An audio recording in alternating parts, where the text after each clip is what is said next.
ক্যারিবীয় সাগরে শক্তিশালী ভূমিকম্প, সুনামি সতর্কতা জারি। ক্যারিবীয় সাগরে শক্তিশালী ভূমিকম্প আঘাত হেনেছে। রিক্টার স্কেলে এই কম্পনের মাত্রা ছিল 7.6।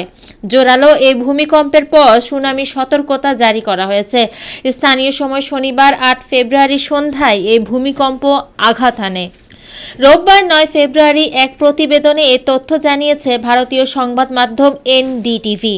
শনিবার স্থানীয় সময় সন্ধ্যায় 7.6 মাত্রার একটি শক্তিশালী ভূমিকম্পে ক্যারিবিয়ান সাগরে কেঁপে উঠেছে বলে মার্কিন পর্যবেক্ষণ সংস্থাগুলো জানিয়েছে। ভূমিকম্পটি ক্যামান দ্বীপপুঞ্জের উপকূল থেকে প্রায় 130 মাইল (209 কিলোমিটার) দূরে হন্ডুরাসের উত্তরে আঘাত হানে। মার্কিন ভূতাত্ত্বিক জরিপ সংস্থা ইউএস জিওলজিক্যাল সার্ভে ইউএসজিএস জানিয়েছে, ভূপৃষ্ঠের 10 কিলোমিটার (6.21 মাইল) গভীরতায় ভূমিকম্পটি আঘাত হানে। মার্কিন সুনামি সতর্কতা ব্যবস্থা জানিয়েছে, ক্যারিবিয়ান সাগর এবং হন্ডুরাসের উত্তরে ভূমিকম্পের পর সুনামি সতর্কতা জারি করা হয়েছে।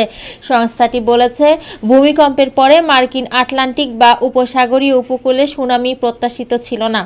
তবে পুয়ের্তো রিকো এবং ভার্জিন দ্বীপপুঞ্জের জন্য এই সতর্কতা জারি করেছে তারা।